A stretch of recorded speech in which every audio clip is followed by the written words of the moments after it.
The Parliament is on, and the Parliament Standing Committee on Finance, which is headed by Veerappa Moily, has come down heavily on the central bank and has asked it to review the capital adequacy norms for the banking sector. Remember, this has been one of the big demands of the government as well, to review the Basel requirements. And in fact, today in a report that was tabled, Veerappa Moily headed panel has said that the stringent capital adequacy norms for PSU banks are unrealistic and unwarranted. So much so that they have gone ahead and said in their report that if this capital were to if this capital requirement is removed, there is a need to put an expert committee in place, and if this capital requirement is removed, then this will free up capital as much as 5.34 lakh crore rupees. In fact, we spoke to Veerappa Moily on that very important story.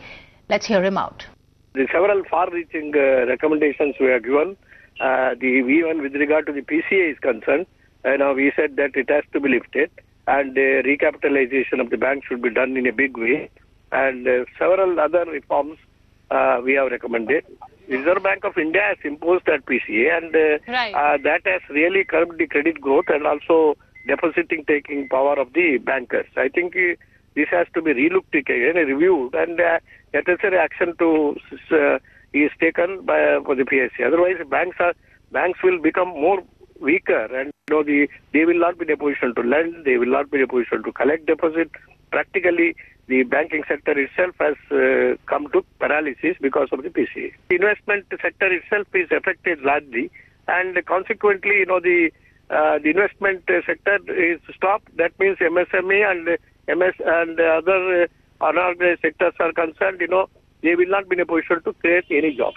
All right, the banking system has been paralyzed. Those are the words coming in from Veerappa Moily. In fact, he also goes on to say that there are 9 banks that have no international presence, and yet they are asked to follow the Basel III norms, saying that these stringent capital norms are unrealistic, unwarranted, and 9 banks need almost 35,000 crore rupees of additional capital infusion by the government. In fact, he also goes on to say in his report that the additional capital requirement, if the RBI decides to waive off these norms, then this is going to free up capital worth close to 5.34 lakh crore rupees.